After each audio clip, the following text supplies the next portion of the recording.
You've been running from something, and it's getting closer.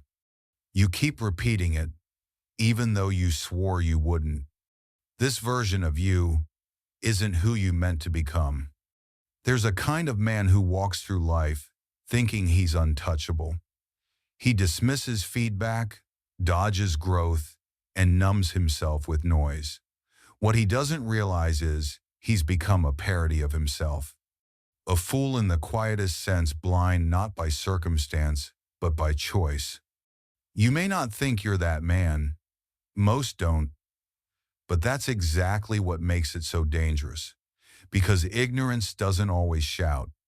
Sometimes it just whispers, day after day, until you stop hearing anything at all. So, let's talk about it. Not with rage, not with shame, but with clarity. Brutal, clean, stoic clarity. 8 signs of foolishness, not to condemn, but to confront. If even one of these feels too familiar, it's time to wake up. You're in the car, stuck in traffic after a soul-draining day. Your coworker gave you that look again. Another silence at dinner. You wonder why nothing changes. That's the first sign. You talk more than you listen. You interrupt, you defend, you prepare to respond, but never absorb. Someone shares an insight that challenges you, and you tense up. You feel smaller. That quiet panic creeps in, not because they're wrong, but because they might be right. And your ego, it just can't take that. The Stoics called this arrogance, not the loud, flamboyant kind. No, the quiet arrogance that resists truth, because truth requires humility. Marcus Aurelius wrote, "If anyone can refute me, show me I'm making a mistake or looking at things from the wrong perspective, I'll gladly change. It's the truth I'm after." How often do you seek truth, more than the thrill of being right? Let this question linger. Now picture this. A man scrolls Instagram. He sees a successful entrepreneur, a fit dad, a smiling couple in Tuscany, and his first thought? Must be nice, must be luck. That's the second sign. You believe luck matters more than discipline. The lazy mind resents the results it hasn't earned. So instead of showing up consistently, it builds a fantasy where outcomes are random, a game rigged against you. That way there's no need to try, no effort, no risk of failure, and no growth. But the Stoics knew. Fortune favors the prepared. Seneca said, "Luck is what happens when preparation meets opportunity." The question isn't whether you've had good luck, it's whether you were ready when it showed up. Take this story. A man gets passed over for a promotion. He curses the system, says his manager plays favorites. But he never showed initiative. He avoided difficult tasks. He never stayed late or owned his mistakes. Was it bad luck or just a lack of readiness? Are you quietly blaming life for things you refuse to earn? You're sitting at a bar with an old friend. It starts with a joke about politics. 20 minutes later, voices are raised, tempers flared, the night is ruined. You won. That's the third sign. You waste your energy on meaningless battles. Online debates, comment wars, petty feuds at work. You keep score in games that don't even matter just to feel like you exist. But existence without purpose is just noise. A wise man? He doesn't fight to prove, he fights to protect, to build, to sharpen. He saves his strength for battles that move the needle, not those that stroke the ego. Marcus Aurelius warned, "You could be good today, but instead you choose tomorrow." How much of your day is spent chasing arguments instead of character? If someone disagrees with you online, does it really deserve your attention? Or is it a clever trap designed to steal your focus from what actually matters? Now imagine this. You walk into your apartment, the air feels heavy, you're angry again, you're not sure why, so you grab a drink, slam a door, or scroll until your mind numbs. Feelings in control, actions on autopilot. That's the fourth sign. You let emotions dictate your reality. You confuse emotion with truth.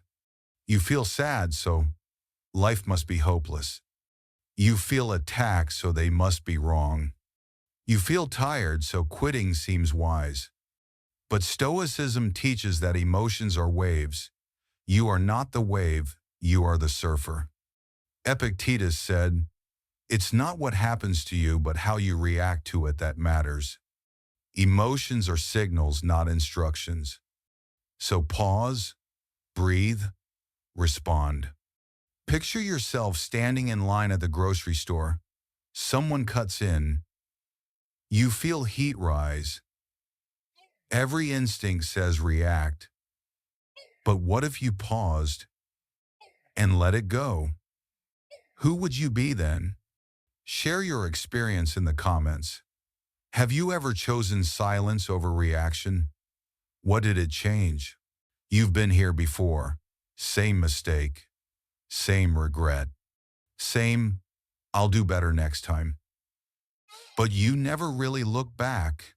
You never review the footage. You just move on again and again. That's the fifth sign. You don't learn from your mistakes. You treat pain like a thief, not a teacher. So life keeps handing you the same lesson, louder each time. A man who refuses reflection is doomed to repetition. But reflection isn't passive. It takes courage. You have to sit with the fire you created and not run. The Stoics journaled for a reason. They wanted to track patterns, not just feelings. So ask yourself honestly, what mistake am I still repeating because I haven't faced it fully? A man once told me, every failed relationship I had was because I refused to hear the first no. He didn't lack love, he lacked awareness. How many first no's have you ignored? A man walks into a room, everyone's complaining, gossiping, blaming. He feels safe because no one challenges him. He belongs, but he's not growing. That's the sixth sign. You surround yourself with weak minds. You think it's comfort, but it's decay. The Stoics sought the company of those who lived with purpose, who endured hardship without complaint, who sharpened each other like iron. Seneca wrote, "Associate with people who are likely to improve you." Are your friends helping you rise or giving you permission to stay stagnant? Imagine the 5 people you spend the most time with. Would you trade lives with any of them? If not, why are they your circle? Now, imagine sitting alone in your car after a brutal week. Your plans failed. Someone let you down. You let yourself down. And the question surfaces loud and raw. Why does this keep happening? You don't answer it. You just turn on music or drive faster. That's the seventh sign, and this one's subtle. You avoid self-examination. You never pause long enough to ask, what am I missing? Where am I complicit? What truth am I avoiding? Self-reflection isn't weakness. It's not indulgent. It's the mirror that cuts but heals. Without it, you're just reacting, not living. Stoics believed in self-scrutiny as daily practice. Marcus Aurelius wrote personal reminders not because he was weak, but because he knew how easy it was to drift. You think you're tired, but maybe you're just unexamined. Take 5 minutes tonight. No music, no phone. Just the hard question, where am I lying to myself? Share what comes up. You never know who might need to hear it. And finally, the eighth sign, the one modern life loves to ignore. You read memes, you skim posts, you echo opinions, but you rarely think, not deeply. That's the eighth sign. You don't invest in thought. You consume, but you don't contemplate. You react, but you don't reason. You scroll, but never sit still with truth. A Stoic mind is not just quiet, it's sharp. It questions, it probes, it dismantles illusions. Seneca warned, most men ebb and flow in wretchedness between fear of the future and regret for the past without ever pausing to examine the present. When was the last time you sat for an hour with a book, not a feed? When you let words carve something into your soul, not just skim past your eyes?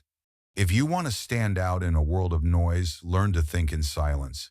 So, here we are. 8 signs, each one an invitation.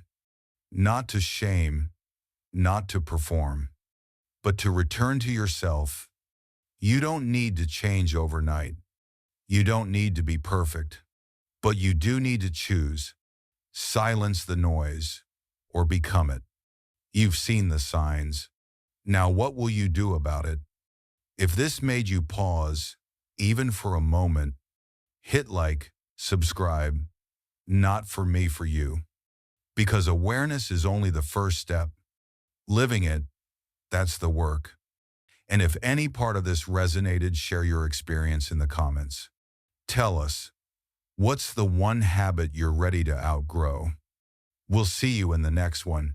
Stay sharp, stay still, stay stoic.